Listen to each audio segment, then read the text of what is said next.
Nous allons montrer dans cette partie qu'il est possible de transformer très simplement son smartphone en microscope. Avant de voir comment procéder, montrons quelques photos que nous avons prises avec notre smartphone microscope.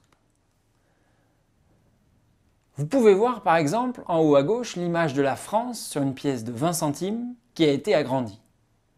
Juste à droite, nous avons photographié les pixels d'un écran, image qu'il est impossible d'obtenir en n'utilisant que le zoom numérique du smartphone par exemple.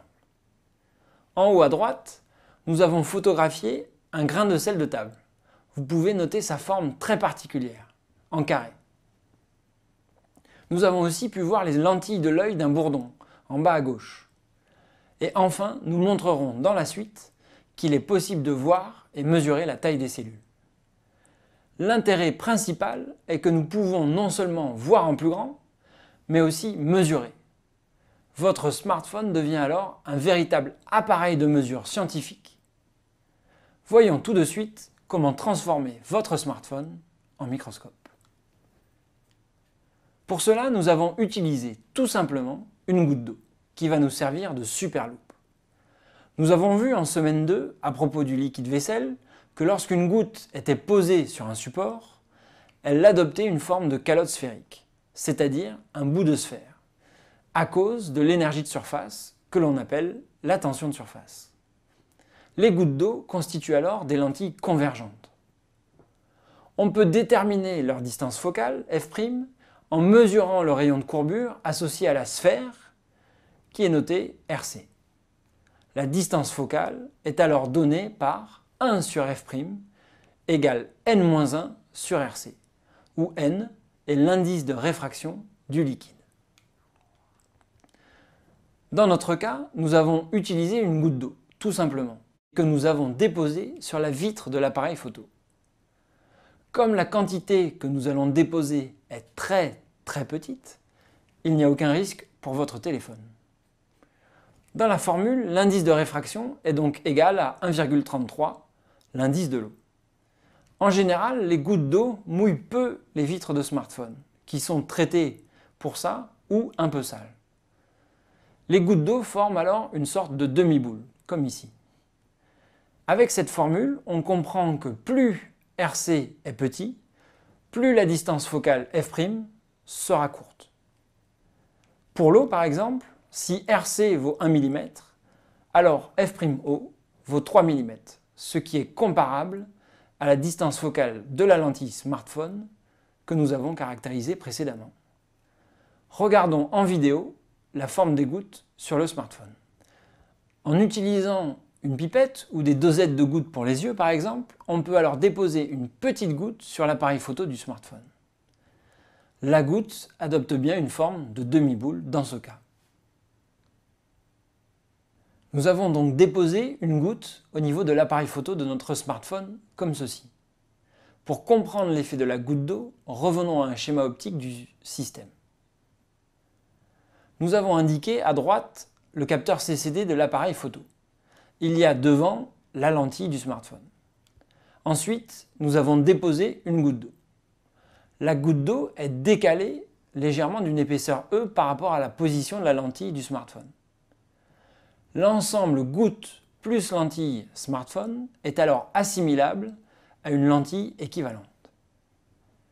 La formule générale qui donne la distance focale de cette lentille équivalente est donnée ici et fait intervenir la distance E et les autres distances focales. La distance E étant très petite, on peut en premier lieu négliger le terme de droite. Pour l'iPhone 4S, utilisé dans ce MOOC, la distance focale du smartphone est de 4,28 mm. Celle d'une goutte d'eau de 1 mm de rayon est de 3 mm environ. Donc la distance focale de la lentille équivalente est de 1,75 mm. Regardons maintenant l'effet microscope ou de super loupe de notre système optique en mesurant l'épaisseur d'un cheveu. Une fois la goutte déposée, nous pouvons d'abord calibrer notre microscope. Pour cela, il suffit de se munir d'une règle graduée et de faire le point sur une graduation de 1 mm par exemple. Vous voyez donc ici que la graduation de 1 mm est nettement agrandie. Nous allons ensuite construire un système d'éclairage en retournant un verre et en utilisant une lampe pour pouvoir ensuite poser notre échantillon. Nous avons alors déposé un cheveu sur une lame de verre. Mais vous pouvez déposer le cheveu sur une feuille blanche si besoin. Il vous suffit alors de prendre une photo avec votre smartphone de votre cheveu. Nous avons donc calibré notre microscope et photographié un petit objet. Tout ceci avec un smartphone. Pour calibrer notre système optique, nous avons utilisé une règle graduée en millimètres.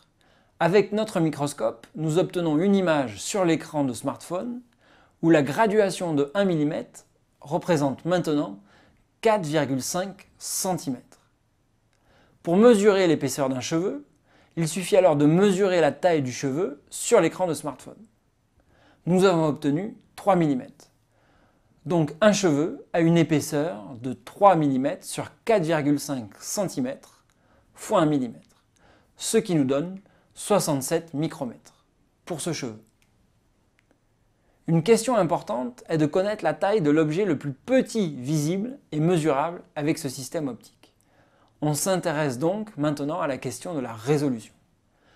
On peut estimer la résolution en considérant que la taille minimale mesurable avec une règle est de 0,5 mm environ.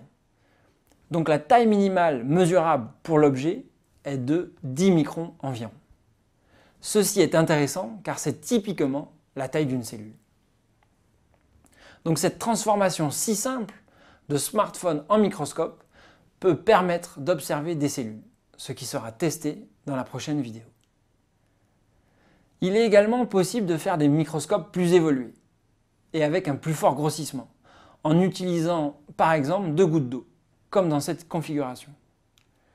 Si vous souhaitez observer des objets biréfringents, vous pouvez même utiliser des lunettes 3D, une au-dessus, une en dessous de l'échantillon pour former ce qu'on appelle un microscope polarisant.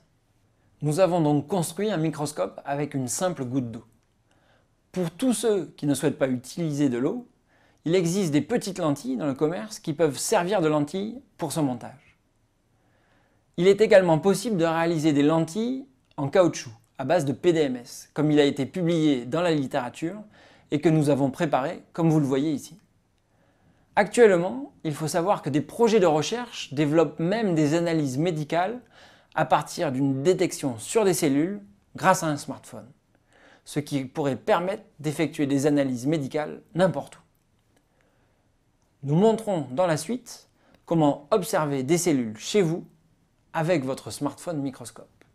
À très bientôt.